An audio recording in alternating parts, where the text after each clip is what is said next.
Yo, people, what's good? Shells Tastic's back with another video. Another shock. We thought Argentina yesterday was the shock of the tournament.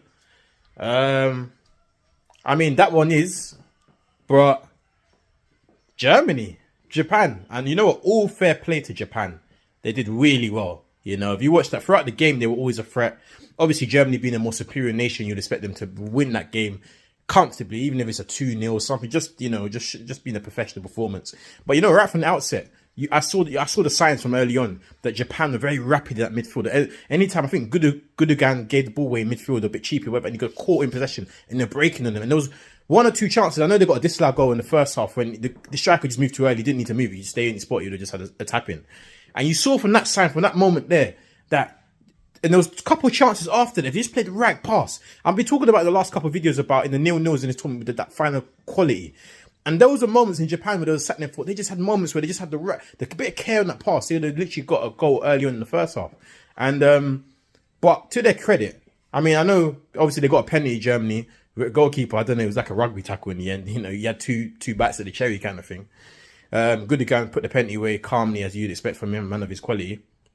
1-0 going into half time. You thought, well, Germany would just ease their way through. You know, Japan were huffing and puffing, but you just thought, you know, they'll ease their way through. But I always say 1-0 is a dangerous scoreline, or 2-1. Anytime there's a goal difference in the game is always a dangerous scoreline, because it can kind of give you it gives you a full sense of security, because any little deflection, error, anything can happen in that game all of a sudden, or a moment of magic from someone on the opposition team. The game's back on, and football's is a game based on momentum. Don't you know what I mean? So, yeah, and they just stuck in there, and they were always a threat. They were always breaking. I think the only scary thing from Germany point of view, they were always so open to the counter.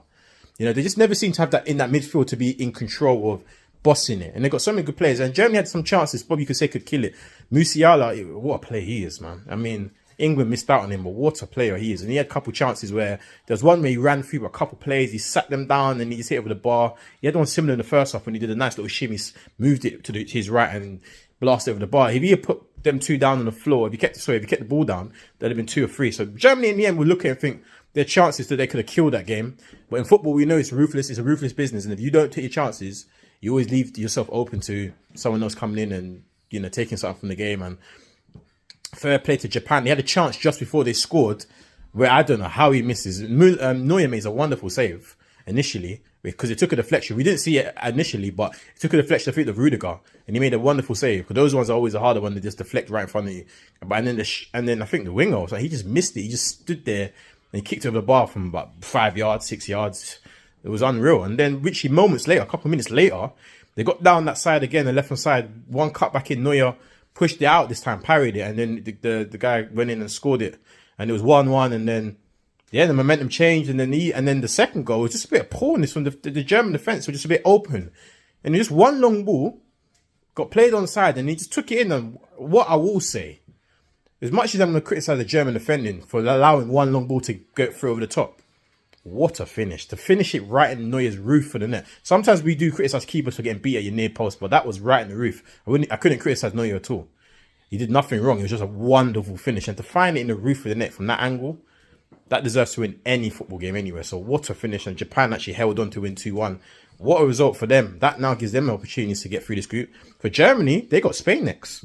That ain't no easy tie. I know Spain, no one really spoke about Spain in this tournament, because I think they're a young team. They're in the transaction. I think for the next Euros, the next World Cup, they'll be more ready to go and win it. And I think that's what a lot of pundits and stuff haven't really spoke about Spain, because they are quite a young team, very talented, but they're just inexperienced at this level as yet. But you never know, you never know, they could do really well. The fact that there's no real expectation on them to really do much in this tournament, that actually might help them go forward. And we'll see Spain later on, actually Spain soon, how they get on against Costa Rica. But that now just opened up this group a bit.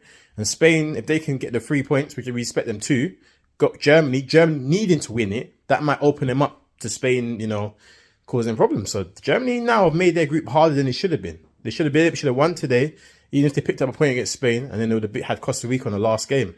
Comfortable, you'd expect them to get through. So now, you know, they went out of the Euros, I think, round 16 against England.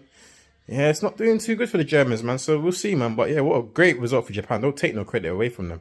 What performance, man. Because they were always lively in that game the whole way through. And it's good to just see a bit more quality in the games, because we've been seeing a couple of 0-0s over the last 24 hours in the games, and but it's good to see the quality again kick in. And Japan, they might be a little dark horse to watch for, because they look like they're good defensively as well. They don't really concede too many chances as well, and they got legs. They do run, and they got good decent quality up front as well. So yeah, man, good result for the Japanese, man. Well done to them, and their options are open, because they could beat Costa Rica, they're through. And then we're literally talking about one of the giants of football, of world football, historically, Spain or Germany going out. So be interesting to see. And Japan would have never given them a prayer to get out of that group. So wonderful performance, man. Another shock of the tournament.